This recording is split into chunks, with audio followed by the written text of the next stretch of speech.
¿Y cuántos meses tienes? Si ya sé que va a ser una nena en tu primero día. ¿A poco sí?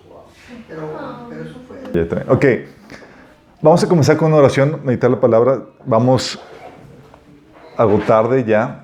Bueno, como quiera se compensa porque algunos no llegan tan temprano, ¿verdad? Pero vamos a compensarlo con la palabra. Estamos viendo el tema de la oración, es un tema muy importante.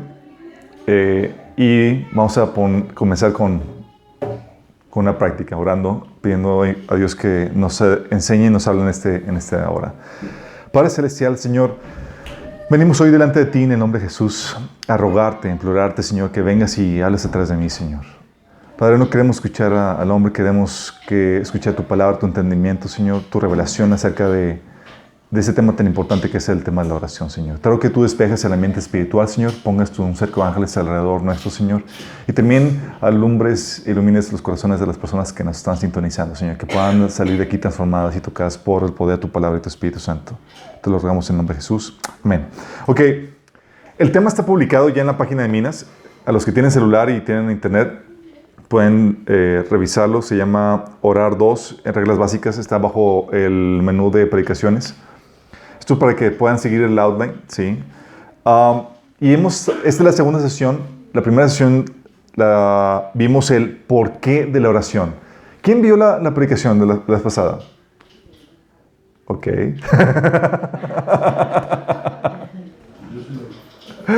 ¿Sí lo viste? Wow, gracias. Aquí uno por allá del fondo. Genial. Ok, déjenme decirles, si no la vieron, por favor, la ven. Sí, es importante entender el porqué de la oración. Habíamos visto que la vez pasada que de poco de nada sirve que Dios quiera si no hay hombre que ore y haga su voluntad aquí en la tierra. Así de fuerte vimos que es la dimensión. Vimos que Dios necesita que la gente esté orando su voluntad para que se pueda hacer aquí en la tierra. Y cuando tienes este entendimiento, te pones a orar. ¿Te das cuenta que Dios está dependiendo de nosotros para que pueda desatarse su voluntad aquí en la tierra? Y sin eso, imagínate cuántas cosas no están trabadas por nuestra falta de oración. ¿Se acuerdan cuando habíamos visto el pasaje de que busqué quien se pusiera en la brecha para que interviniera a favor de la tierra y no lo encontré y Dios tuvo que destruir? Bueno, así muchas cosas están sucediendo en nuestra vida. Y hay cosas que están retenidas y demás porque no hemos estado orando. Y Dios quiere darnos, pero Dios quiere que pidamos eso. De hecho, por eso Jesús nos dijo, pidan, ¿sí? Y hemos visto que es necesaria la oración para llevar a cabo la voluntad de Dios en nuestra vida. O sea, porque tienes oposición espiritual, porque tienes una carne que tienes que vencer. Jesús dijo, oren para que no caigan en tentación. Y porque necesitas ayuda de Dios, porque Dios te va a poner en proyectos, en cosas que va a sobrepasar tus capacidades, tus habilidades, y hay circunstancias que no tienes bajo control. Entonces habíamos visto toda esa dinámica y vimos, tienes que orar. Ok, perfecto. Hasta ahí vimos que tienes que orar, pero ahora vamos a ver algunas cuestiones básicas de la oración, que son reglas básicas. No son todas, no estoy siendo exhaustivo, pero lo calculé por el tiempo, espero que me alcance. Sí. Y vamos a ver algunas reglas básicas acerca de la oración. En teoría, es material que todos ustedes, los que están aquí presentes, ya lo deben de conocer. No siempre sucede así, pero vamos a volver a lo básico en ese sentido, sí. Reglas acerca de la oración. Cuando piensas en la actividad de orar, no pienses en la actividad de orar como alguna actividad que puedes hacer como tú quieras y como tú gustes, ¿sí? Dios pone reglas y pone mandamientos que regulan todo lo que existe. Si algo existe en lo concreto o en lo abstracto, está regulado por Dios. Todo, ¿sí? Y cuando tienes ese principio, cuando ves algo y recibes algo de Dios o algún aspecto, un concepto, o una actividad, tú sabes, tengo que buscar cuál es la normativa de Dios para eso. Y es lo mismo para la oración. Entonces vamos a ver algunos principios acerca de esto. Y el principio básico acerca de la oración es una regla que la Biblia viene en Deuteronomio 23:13, que dice que solamente se le debe orar a Dios. Sencillo, ¿verdad? Sencillo pero complicado. Fíjate lo que dice Levítico 23:13. Dice, no invoques el nombre de ningún otro Dios. La palabra invocar en la Biblia es llamar en oración, es pedir auxilio en oración, ¿sí? Y decir a Dios, ¿sabes qué? Yo soy el que tiene la prerrogativa, el único al que puedes ofrecer tus oraciones. Lo único. ¿Sí? Y es un mandamiento que se ve tanto en el Antiguo Testamento como en el Nuevo Testamento. ¿Sí? De hecho, tal así que la Biblia dice en Deuteronomio 18:11 que la oración a los muertos está prohibida. ¿Sí? ¿Les ha tocado? Así que van al panteón y empiezan a orar a los muertos o a personas que hayan muerto. Fíjate lo que dice Deuteronomio 18:11. Dice que no haya en ti quien haga conjuros, tampoco permitas que alguien se preste a actuar como medium o vidente, ni quien invoque el espíritu de los muertos. Úrale. Está hablando de que la oración a personas que ya fallecieron está prohibida. ¿Sí? Y a veces da la tentación porque hay cierta afinidad emocional porque ya murió y tal cosa y te cuidó, y empezamos con tabús y con historias con mitos urbanos de que ya se convirtió en tu ángel y que puedes orar y puedes platicar con él. La Biblia dice, no, ¿sí? O sea, ya la persona ya murió, ya su espíritu o está en el Seol, está en el Hades o está en la presencia de Dios, ¿sí? Y esto, como les comento, no es asunto del antiguo pacto, quiero que entiendan. O sea, no es que, es que fue la ley de Moisés, no. Es un mandamiento universal, tan universal que dice la Biblia que Dios juzgó a las naciones que sacó de Canaán por estas prácticas que tenían. O sea, ellas no tenían la ley de Moisés y sin embargo Dios ya las estaba juzgando por estas prácticas. Fíjate lo que dice. Dice, cualquiera que practique estas cosas es detestable a los ojos del Señor. Precisamente porque las otras naciones hicieron esas cosas detestables, el Señor tu Dios las expulsa de tu paso. Entonces no es como que, es que eso era el Antiguo Testamento para el pueblo de Israel. No. Es general, a tal punto que Dios estaba derramando sus juicios sobre naciones que estaban infringiendo en estos mandamientos, imagínate. Entonces, oye, ¿quieres orar? Sí. Bueno, ya puedes descartar cualquier persona que haya muerto. ¿Está muerta? Sabes que no le debes orar. Eso incluye a todos los santos del Nuevo Testamento, profetas, al que tú quieras, ¿sí? Ya murió. Y la Biblia menciona que todos los seres humanos mueren. Hebreos 9:27 dice que está establecido que todos mueran. Dice, así está establecido, que los seres humanos mueran una sola vez y después venga el juicio. Y hay rumores de personas que dicen, me ha tocado, en pláticas incluso, hay rumores de todo tipo, pero me ha tocado que hay unas personas que no murieron, ¿sí? Cuando Jesús resucitó y que otras personas estaban ahí vigentes y que todavía siguen vivas, escondidas en algún lugar de la tierra, ¿no? Plática de conspiracional y toda la cosa, pero bíblica, ¿no? Déjame platicarte, déjame decirte, todas las personas están destinadas a morir. Los que estamos vivos ahorita, es posible que no muramos porque vamos a ver o a encontrarnos con el Señor cuando Él venga y entonces vamos a ser transformados. Pero fíjate lo que dice en 1 Corintios 15:23, dice, la resurrección tiene un orden. Cristo fue resucitado como el primero de la cosecha. ¿Sí? Es el único ser humano que ahorita está vivo. Sí, que ya murió. Sí, que va a vivir para siempre. Lo dice. Luego todos los que pertenecen a Cristo serán resucitados cuando Él regrese. Y hay rumores de que tal o cual persona ya resucitó. No, ¿sí? Si resucitó va a ser esas resurrecciones en las que entró al quirófano, murió unos cuantos minutos y va a resucitar otra vez para volver a morir, sí, en esta vida. ¿Ok? Pero la resurrección donde ya no vas a morir, solamente ahorita la tiene como Jesús como primicia. Todos los demás, hasta que Él regrese. Entonces hay rumores de que no, es que tal santo ya resucitó y fue llevado al cielo. No. Bíblicamente nadie ha pasado esto. Y en el orden es Jesús primero y nosotros cuando Jesús venga. Y eso lo ves en toda la Biblia.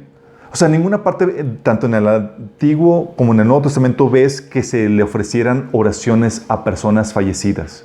En ninguna parte.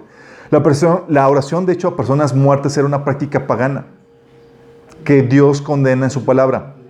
De hecho, ocasionó los juicios de Dios sobre las naciones paganas que, como les habíamos comentado, no estaban bajo la ley. ¿Sí? Y eso no lo ves, esa práctica la ves condenada en el Antiguo Testamento y también en el Nuevo Testamento. O sea, no ves que en ningún lugar de la Biblia que Dios fomente la oración a algún profeta, algún apóstol, algún santo. En ninguna parte de la Biblia. ¿Sí? Algunos dicen, momento, pero Jesús oró a Moisés y a Elías, ¿se acuerdan? En la transfiguración. ¿Platico con ellos y no? Sí. Oye, ¿no oró María a Gabriel cuando se le apareció? Bueno, habló con él. Déjame aclararles eso, porque a veces son algunos argumentos que dicen, es que aquí oran, tú puedes platicar con ellos y toda la cosa. Déjame decirte que una cosa es interactuar con una visión o algún ser espiritual que se te aparece, como sucedió con Juan en sus visiones de Apocalipsis, o Isaías en sus visiones celestiales, o Daniel y los ángeles con los que dialogó, o incluso con los pastores que recibieron el mensaje del nacimiento del Mesías, o incluso Jesús que dialogó con Satanás en la tentación. Una cosa es dialogar e interactuar con una visión, con un ser espiritual que se te aparece, y otra cosa es orar. Orar es invocar, es decir, es llamarlo cuando no lo ves o cuando no está para platicar o solicitarle algo. ¿Sí? Es muy diferente. Cuando hay la manifestación de un espíritu, la Biblia dice que los pongas a pruebas para ver si son de Dios o no. Eso viene en 1 Juan 4:1. Prueba los espíritus, porque no todos los espíritus vienen de Dios. ¿Sí? Entonces sí puedes tener una interacción con algún ente espiritual, con alguna visión en el cual se te aparezca, pero eso no es orar. ¿Sí? Tengamos bien en cuenta. O si no, estaríamos diciendo que, oye, Jesús interactuó con Satanás en la oración, entonces, ¿oraba a Satanás? No puedes decir eso. ¿Sí? O Daniel oró al ángel Gabriel. Jesús oraba a Moisés o Elías. No, claro que no. Estaba interactuando con una visión que se le había aparecido. Entonces si tú dices, oye, es que en la Biblia oraban a ángeles. No están orando a ángeles. Nunca vas a ver eso. Ni a personas fallecidas. Estaban interactuando con una visión que estaba ahí presente. Y la Biblia enseña que cuando hay eso, y sucede y puede darse, debes de probar a los espíritus. ¿Sí? Porque la oración a cualquier otro Dios o ser espiritual en la Biblia lo prohíbe. Fíjate cómo Dios se indigna. ¿Sí? Tú ves en el libro de Jueces, entrado el pueblo de Israel a la tierra prometida e inmediatamente en la segunda generación se desviaron. Empezaron a adoptar los dioses de otras naciones. Y entonces se metían en problemas y pues iban a buscar a Dios. Sí. Déjame decirte, a Dios, el pueblo de Israel nunca abandonó completamente a Dios, simplemente extendía su repertorio de dioses. Sí, aquí está Jehová y aquí tenemos a este otro Dios y tenía un montón de dioses. Algo similar a lo que podemos ver hoy en día reflejado. En Jueces 10, del 11 al 14, fíjate cómo Dios responde al pueblo de Israel. Dice, el Señor respondió, ¿acaso no los rescaté yo de los egipcios, los amorreos, los amonitas, los filisteos, los sidonios, los amalecitas y los maonitas? Cuando ellos los oprimían, ustedes clamaban a mí por ayuda y yo los rescataba. Sin embargo, ustedes me abandonaron y sirvieron a otros dioses. Así que ya no los rescataré más. Vayan a clamar a los dioses que han escogido. Que lo rescaten ellos de este momento de angustia. Qué interesante la reacción de Dios, ¿no? O sea, no vas a tener a mí como exclusivo, ya tienes otros, ve con otros. Qué fuerte, ¿no? Sí. Por algo dice la Biblia que Dios es un Dios fuerte y celoso. Sí, hay prerrogativas que solamente se le pueden dar a Dios y la oración es una de ellas. No hay negociación con Él en ese sentido.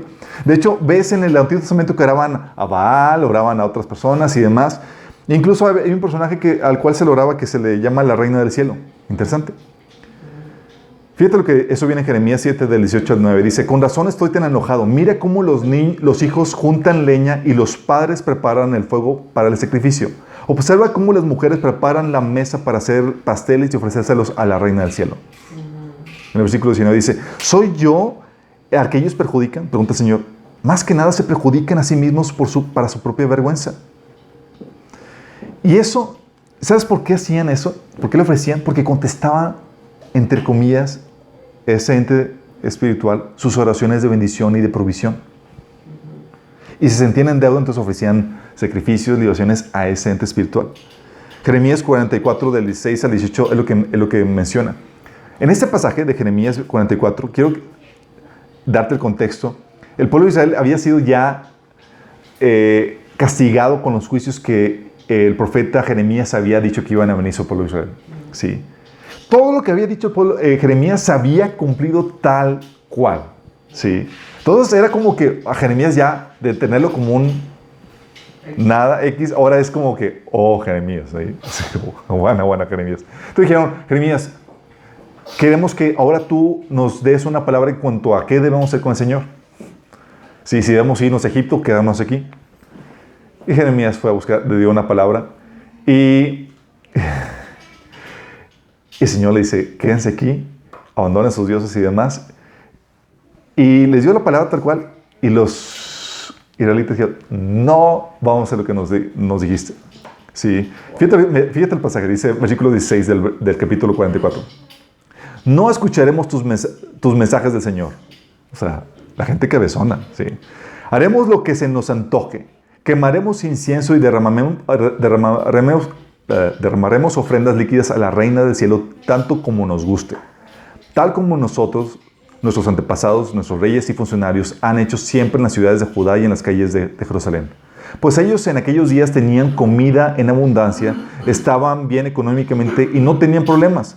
Pero desde que dejamos de quemar incienso a la Reina del Cielo y dejamos de rendirle culto con ofrendas líquidas, nos hemos visto en tremendos problemas y hemos muerto por hambre y por guerra.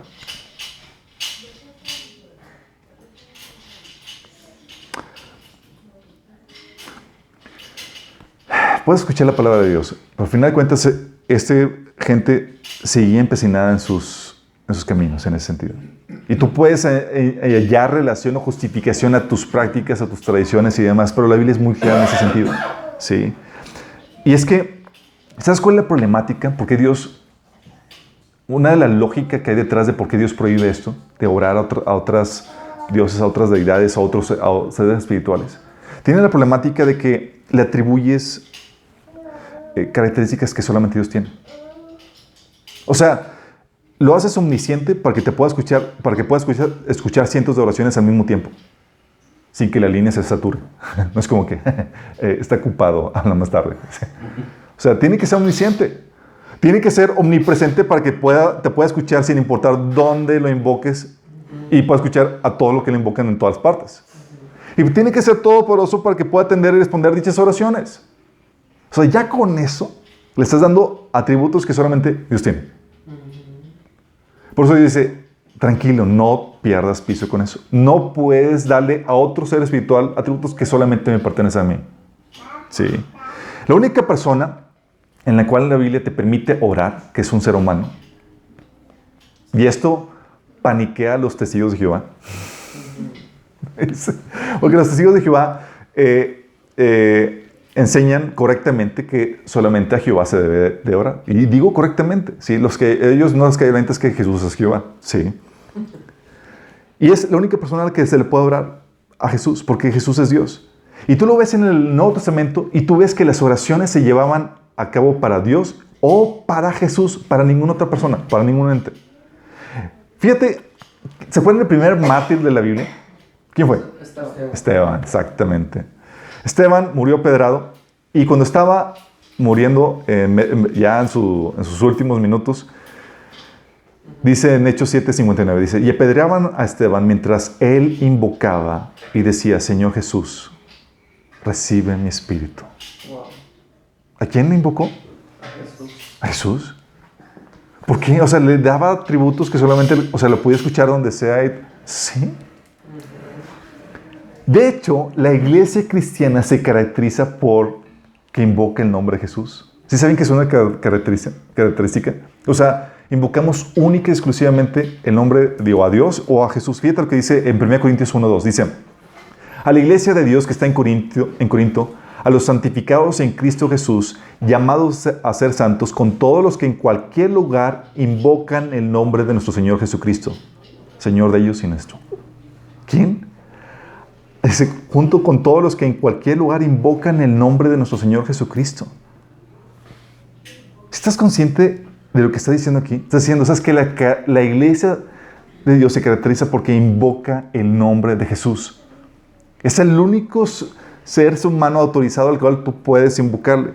De hecho, 2 Timoteo 2:19 dice, pero el fundamento de Dios está firme, teniendo este sello. Conoce el Señor a los que son suyos y apártese de iniquidad todo aquel que invoca el nombre de Cristo.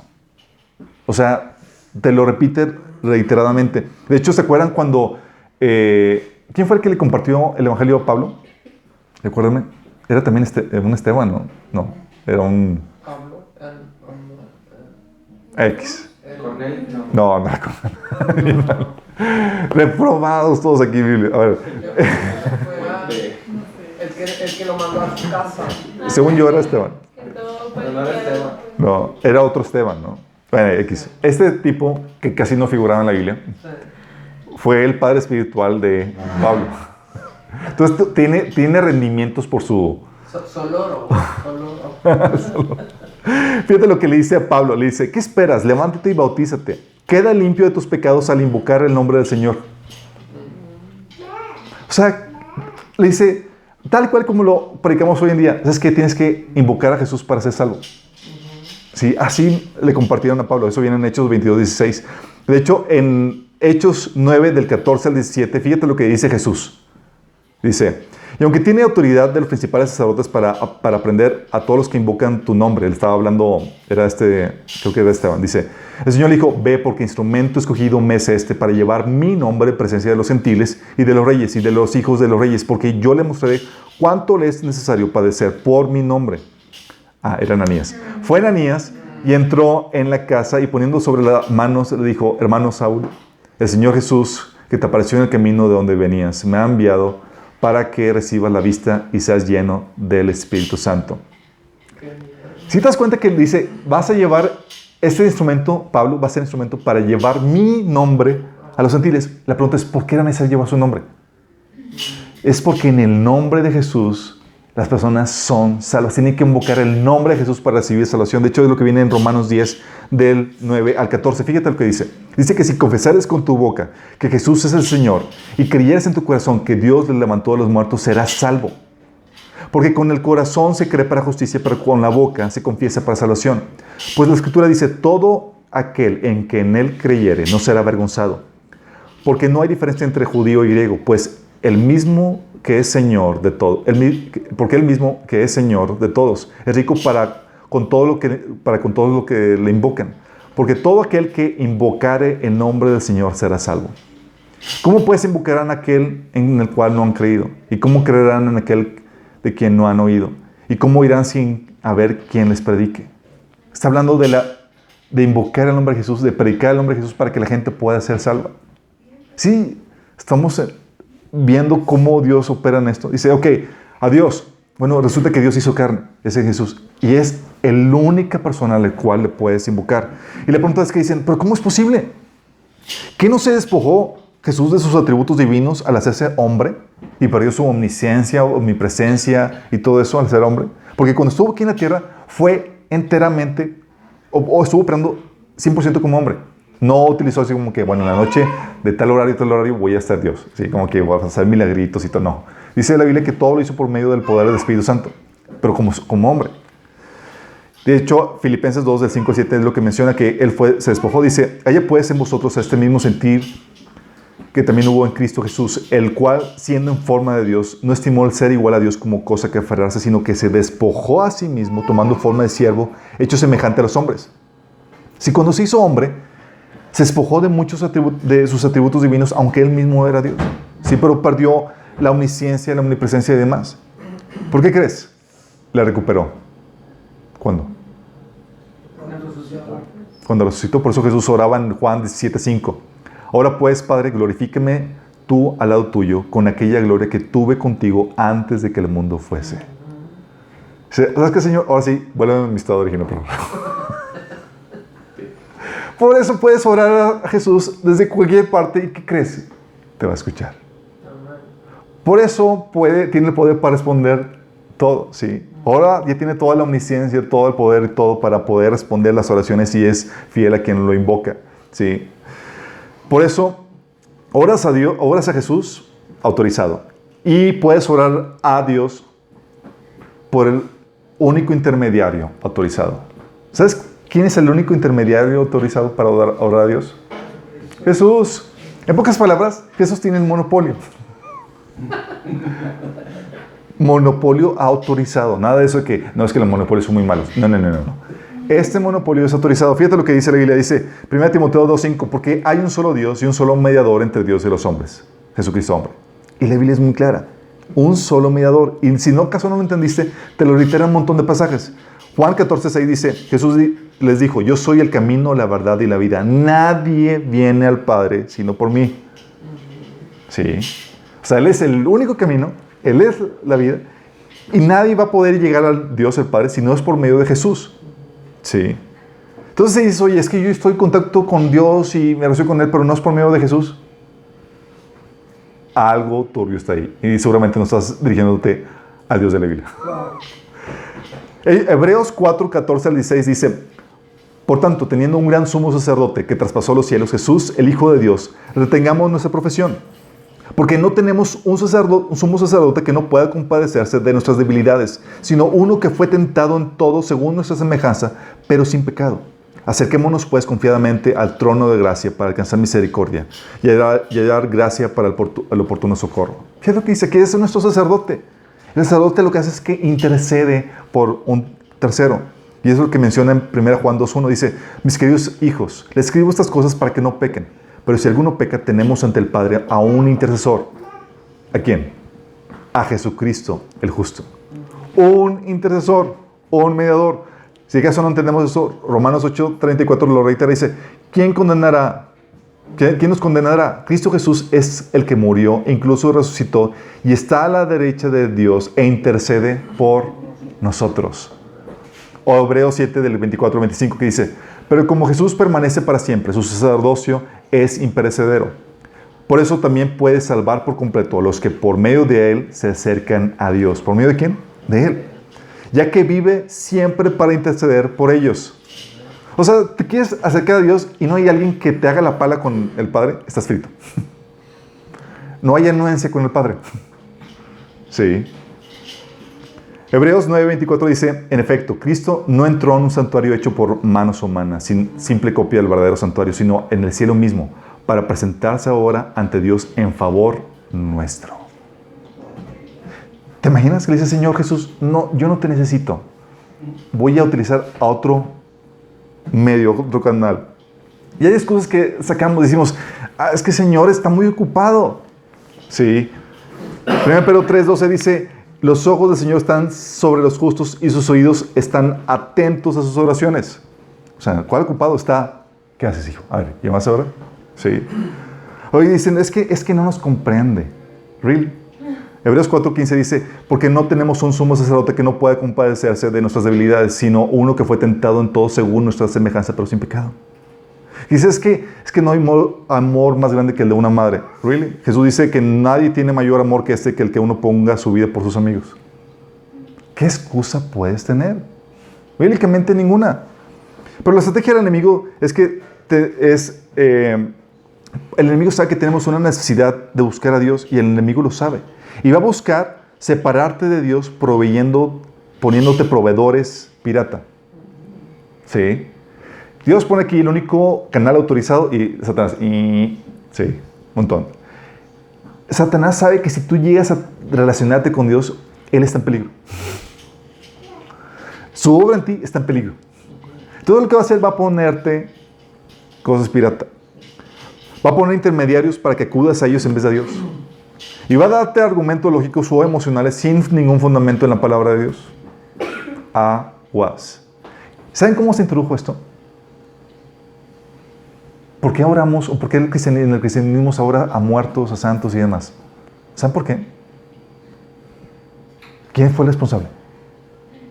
Pues está en el paganismo de siempre, ¿no? La infiltración de la mezcla de paganismo. Todo iba muy bien. Pero llegó un momento en la historia del cristianismo en donde el Constantino, el emperador romano, se hizo cristiano, se dice, aunque se dice que no fue bautizado sino hasta el final de sus días. Y puso un edicto de tolerancia, donde puso libertad de religión y los ministros cristianos exentos de impuestos. Publicó una amonestación a todos para que se hicieran cristianos. Y luego movió en el año 330 después de Cristo el imperio, la capital del imperio a Bizancio y lo convierte en Constantinopla. Y acabó la lucha con los gladiadores, redujo los abortos, abolió la crucifixión, anuló los edictos de Diocleciano, que levantaba la persecución contra cristianos. Y se convirtió en la cabeza de la iglesia. Ahí estuvo medio raro. Y avanzó a los cristianos a los altos mandos del imperio y declaró el domingo como día de adoración y descanso y redujo la esclavitud. Hasta ahí más o menos estaba todo muy bien, ¿no? El problema no fue eso, fue sino 2 emperadores después de Constantino que le dio al traste al cristianismo. ¿Saben cómo? Fue con Teodosio. Teodosio, que estuvo del año 378 al 395 como emperador, convirtió al cristianismo en la religión del Estado y forzó las conversiones y llenó las iglesias de gente no regenerada. La ambición por gobernar, el interés político, el paganismo y la autenticidad emergieron la falsedad emergieron en la iglesia. O sea, ¿qué pasa cuando te obligan a ser cristiano? Por convicción personal, si no es por convicción personal, nadie se hace cristiano. Todas las prácticas y todo se introdujo. ¿Sí? Entonces tienes ahí el porqué de eso. Bíblicamente no vas a encontrar una razón de por qué orar a una persona muerta, a un fallecido y demás. ¿Sí? Entonces tenemos, primer mandamiento acerca de la oración, orarás solamente a Dios. O a Jesús, que es Dios encarnado. ¿Sale? Segundo mandamiento es, no usarás vanas repeticiones. Sí, Mateo 6:7 dice, y orando no uséis vanas repeticiones como los gentiles que piensan que por su palabrería serán oídos. Otra versión dice, Mateo 6:7, en la versión Nueva Traducción Viviente, cuando ores no parlotees de manera interminable como hacen los seguidores de otras religiones. Piensan que sus oraciones recibirán la respuesta solo por recibir las mismas palabras una y otra vez. ¿Sí conocen las mantras? ¿Qué son? Mantras. Rezos budistas. Las mantras son repeticiones, vez tras vez tras vez. Y la gente que hace estas mantras que entran en trance. Sí, exactamente. Empiezan a repetir una y otra y otra y otra. Y se da en el cristianismo de diferentes formas. No tiene una base bíblica. De hecho, cuando tú empiezas a hacer repeticiones, incluso oraciones que vienen en la Biblia, ya estás así como que las haces repetir una y otra vez. Y estás violando ese principio que regula la oración. La oración no es un parloteo sin sentido. Es un diálogo con tu Creador. ¿Te imaginas que te acercas con alguien y le empiezas a decir lo mismo vez tras vez? ¿Qué haces con esta persona? Digo, no sé si le has pasado. Nosotros tenemos hijos pequeños y llegan con nosotros en la mañana a veces, papá, papá, papá. Y tú dormido tratando de...